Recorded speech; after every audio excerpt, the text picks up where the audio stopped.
Reality feels sticky. Have you ever had a moment where the world didn't look quite right? A sense of déjà vu that felt less like a memory and more like a loop in the code.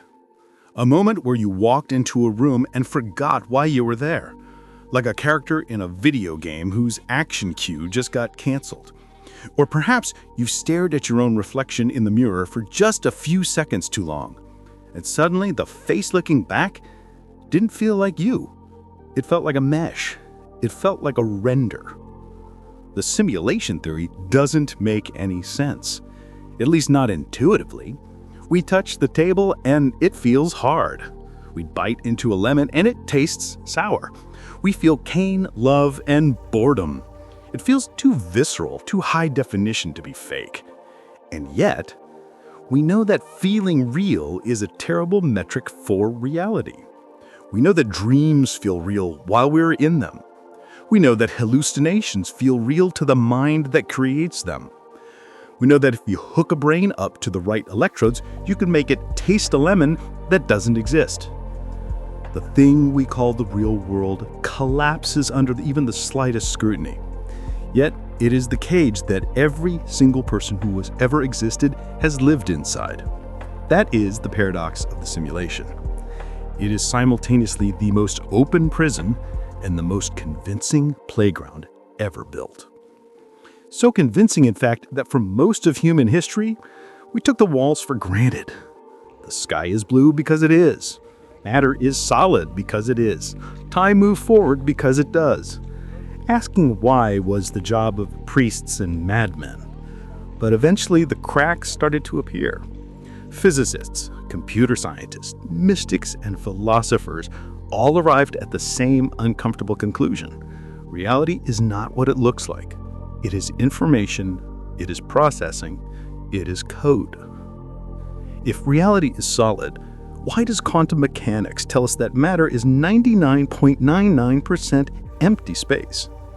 Why does the universe have a speed limit, the speed of light, just like a computer processor? Why does time slow down when the system is under heavy load? Gravity. And why do the smartest people on Earth, people like Elon Musk, Neil deGrasse Tyson, and Nick Bostrom, tell us that the mathematical odds of this being base reality are less than 1 in a billion? The rabbit hole of the simulation goes deep, way deeper than simply asking, are we in a computer? It forces us to ask what we are. From the biological interface of your eyes to the social constructs that rule your life, to the quantum code of the universe, and finally to the terrifying question of who pressed start. What we think of as the simulation comes in levels, and at each level there is a trap designed to keep you asleep. But for every trap, there is an escape hatch, a way to hack the system, a way to wake up. So let's dive in. Level 1. The biological interface. Level 1 is the screen. It's the layer you are looking at right now, not the phone in your hand, but the eyes you are using to see it. We assume that our eyes are windows. We assume that when we look at an apple, we're seeing the apple as it truly exists. But we aren't. We are seeing a user interface. Evolution did not design you to see the truth. It designed you to survive. And truth is often useless for survival. If you saw the true nature of reality, the quantum probability clouds, the endless vibrating fields of energy, the complex chemical structures of the air, you'd be paralyzed. You wouldn't be able to pick the apple.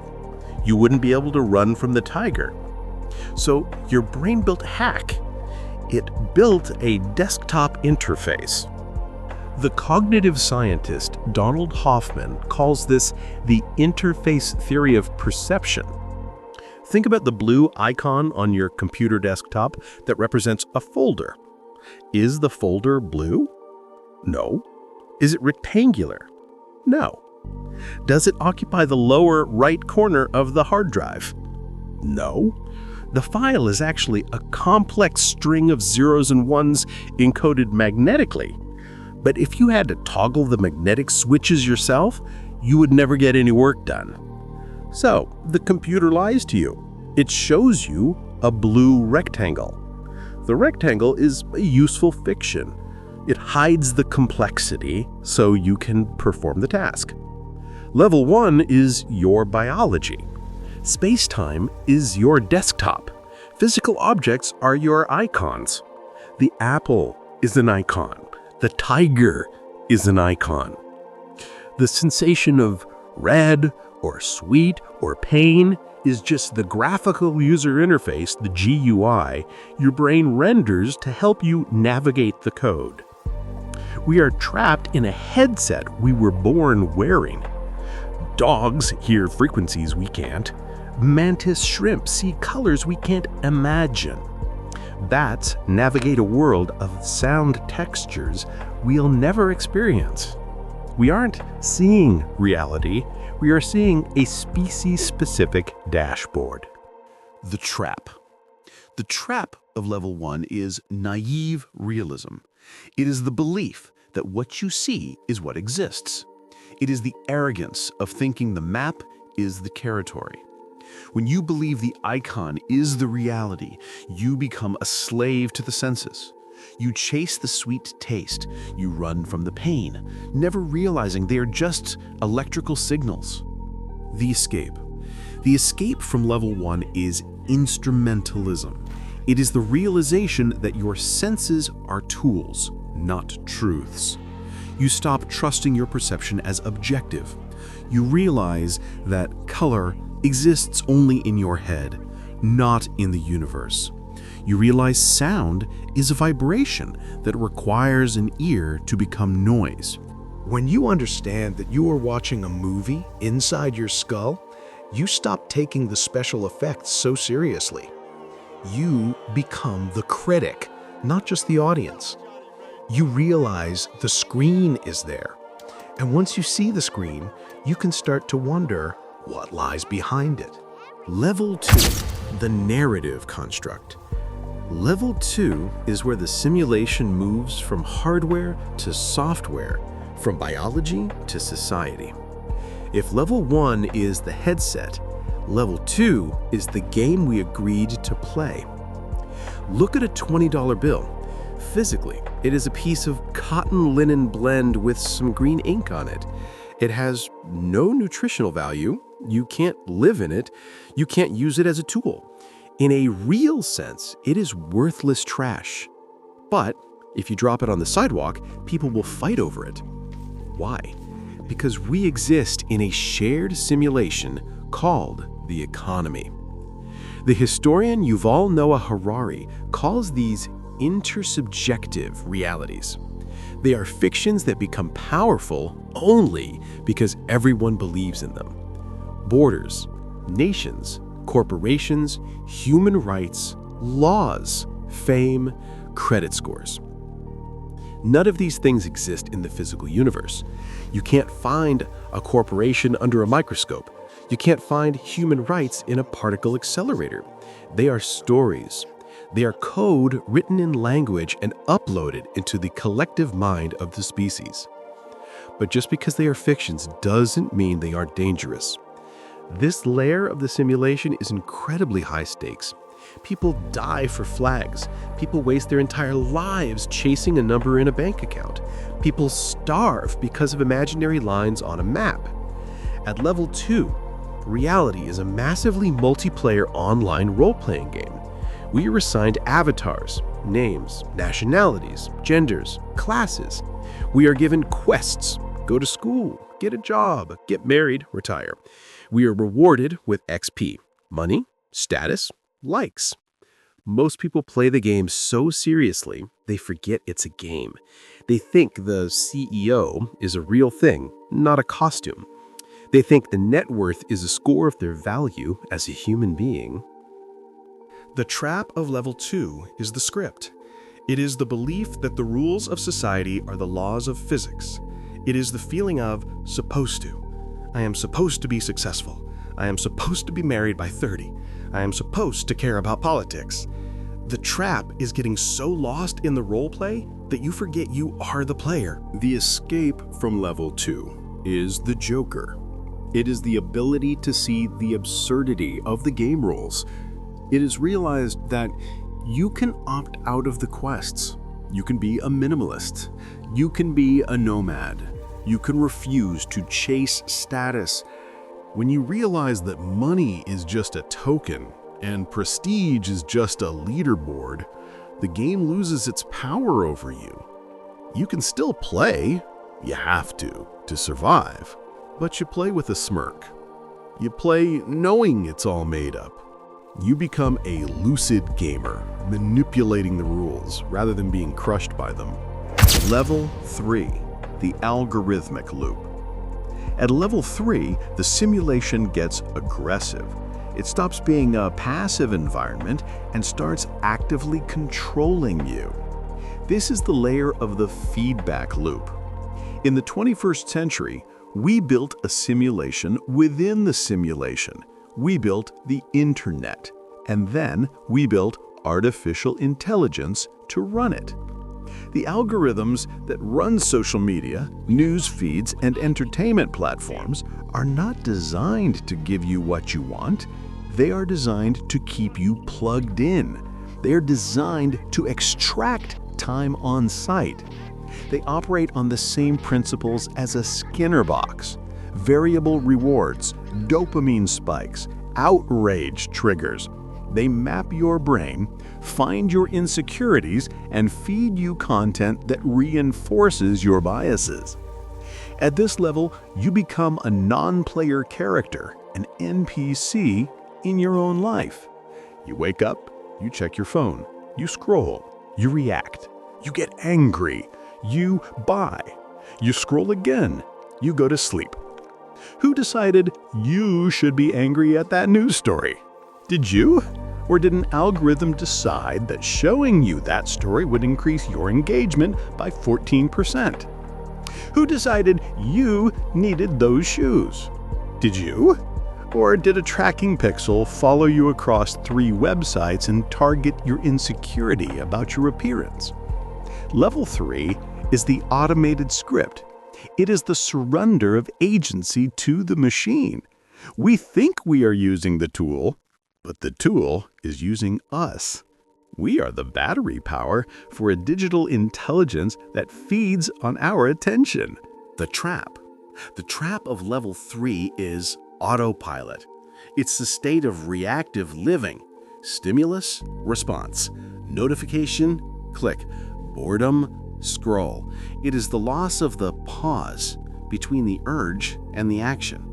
When you are on level 3, you aren't thinking, you are being thought for. The escape from level 3 is friction. It is deliberately breaking the loop. It is turning off notifications. It is sitting in a room doing nothing. It is boredom. Boredom is the anti-simulation. The simulation hates boredom because boredom makes you think. Boredom makes you look up. Boredom wakes you up from the trance. To escape level 3, you must reclaim your dopamine. You must choose what enters your mind rather than letting the feed spoon feed you. Level 4, the physics engine. Now we leave the human world behind. We go deeper. We ask, what is the machine running on? Level 4 is the realm of physics. And when we look at the universe through the lens of modern science, it looks suspiciously like a video game engine. In a video game, the computer doesn't render the entire world at once. That would waste processing power. It only renders what the player is looking at. This is called frustum culling. Quantum mechanics suggests our universe does something similar. Consider the double-slit experiment. When we fire particles, like electrons, through 2 slits, they behave like waves. They exist in multiple places at once, a probability cloud. But the moment we observe them, The moment we put a detector there to measure, they collapse into a single position. They become solid. Why? Why does the universe care if we're looking at it? Unless the universe is optimizing resources. Unless reality is only rendered when a consciousness requests the data. Then there's the Planck length. In physics, this is the smallest possible unit of measurement. You cannot get smaller than the Planck length. It is the absolute limit of resolution. In a computer, we call this a pixel. If the universe was continuous, you could zoom in forever. But you can't. You hit a hard floor. You hit the grid. The universe is pixelated. Then there is the speed of light. It is the universal speed limit. Nothing can travel faster. Why?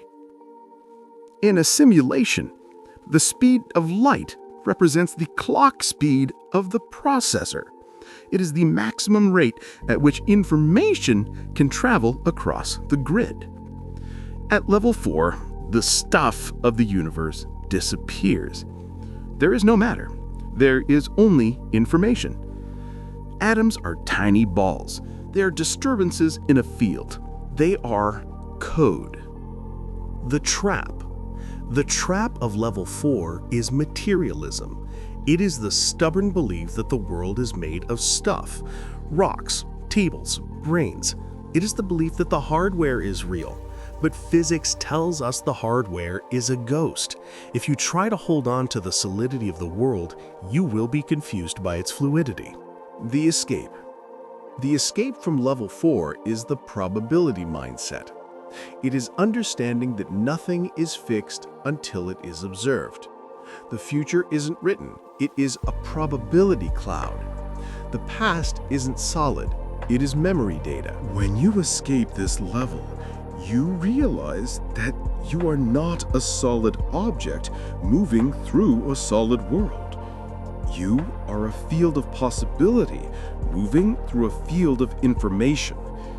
You realize that by changing the way you observe, you change what is rendered. Level 5, the Ancestor simulation. Level 5 is the hard simulation. This is where the philosophy gets terrifying. This is the level defined by Nick Bostrom's famous simulation argument. It uses logic and statistics to dismantle reality.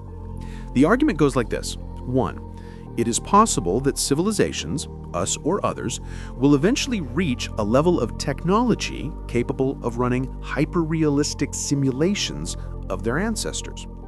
2. If they can, they likely will run millions of them to study history or for entertainment.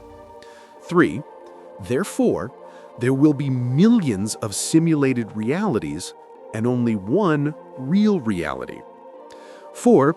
Statistically, what are the odds that you are in the one real universe and not one of the billions of simulations?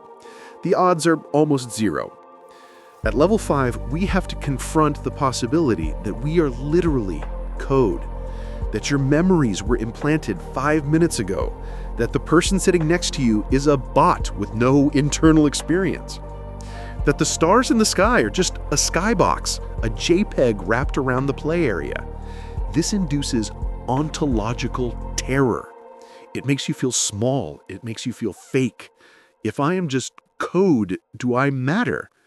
If the plug is pulled, do I cease to exist? We look for glitches. We look for the Mandela effect, mass memories of things that didn't happen. We look for UFOs defying physics, perhaps the admins appearing in the server. We wonder if the chaos of the world is just the player getting bored and turning on disaster mode. The trap. The trap of level 5 is nihilism. If nothing is real, then nothing matters. Why try? Why love? Why build? It's all just zeros and ones. It leads to a deep, paralyzing depression. You treat life like a waiting room for the off switch. The escape from level 5 is optimistic nihilism. If nothing matters, then everything matters exactly as much as you decide it does. If this is a simulation, then it is a miracle of engineering. The sunset is fake. Who cares? It's beautiful. The love is chemical. Who cares? It feels good. If you are in a video game, you don't sit in the corner and cry because it's not real. You play, you explore, you level up, you try to get the high score. The lack of real consequence, in the cosmic sense, creates a freedom to take risks, to live boldly.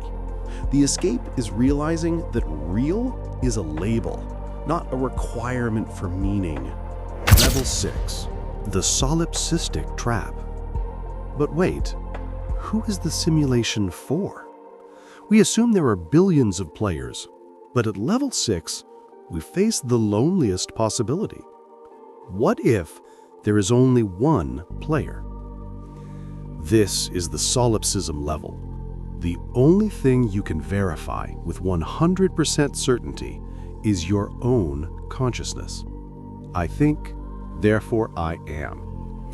Everything else, the history books, the news, your friends, your family, could be generated by the simulation to keep you occupied.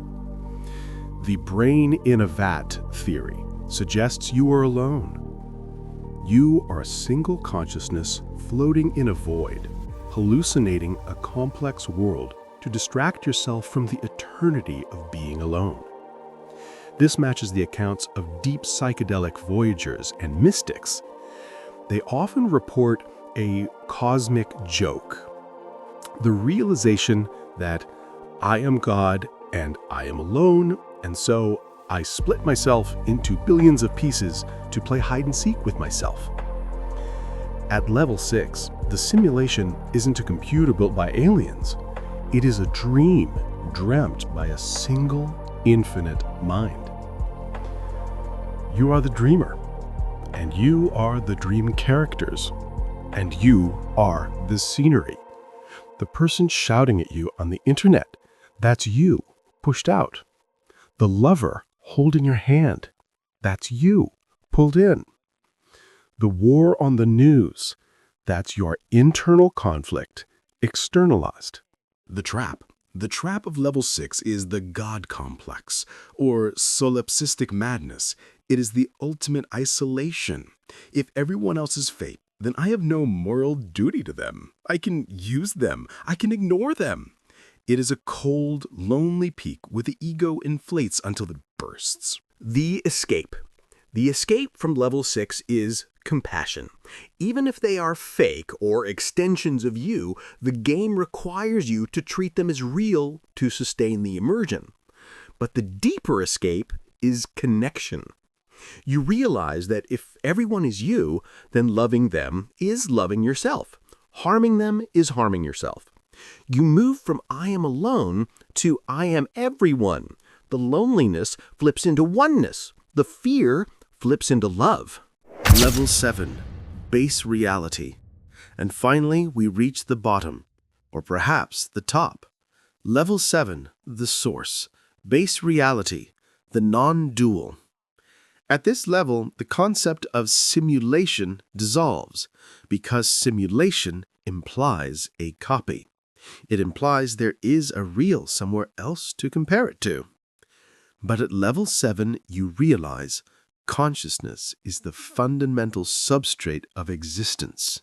The screen, the code, the physics, the biology, the society, they are all just modulations of consciousness.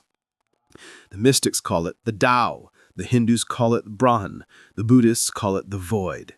Quantum physicists call it the unified field.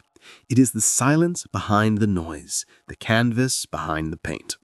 The ultimate twist of the simulation is this: you are not in the simulation. You are the simulation. There is no you trapped inside a computer. The you, the ego, the body, the name, is the avatar. The real you, the awareness observing the avatar, is the computer. It is the electricity running the whole show. You built the walls of level 1, biology, to experience limitation. You built the walls of level 2, society, to experience drama. You built the walls of level 3, loops, to experience addiction and release. You built the walls of level 4, physics, to experience stability. You are the architect. You voluntarily entered the cage because eternity is boring. You wanted the thrill of the limit. You wanted the stakes of mortality. You wanted to forget who you were just for a little while, so you could have the joy of remembering. The trap. There is no trap at level 7, because there is no one to be trapped. The escape? The escape from level 7 is to go back to level 1. This is the Ouroboros, the snake eating its tail. Once you realize you are the source, the game of life loses its terror. But you can't stay in the source. It's static. It's empty. So you dive back in. You put the headset back on. You accept the illusion, but this time you wear it loosely. This is what the Zen Buddhists mean by before enlightenment, chop wood, carry water. After enlightenment, chop wood, carry water. You go back to your job. You go back to your relationships. You go back to the traffic jams. But you do it with a secret smile. You know it's a simulation. You know it's a dance. The rabbit hole goes deep, from the icons on your retina to the code of the cosmos. Maybe we are in a computer. Maybe we are in a dream. Maybe we are in a biology experiment. But the answer to how to escape is always the same. You don't escape by leaving. You don't escape by finding the exit door or the red pill. You escape by realizing there is nowhere to go. You are already home. The walls are made of your own mind. So look at your hand. Look at the room you are in. Look at the screen. It's all fake.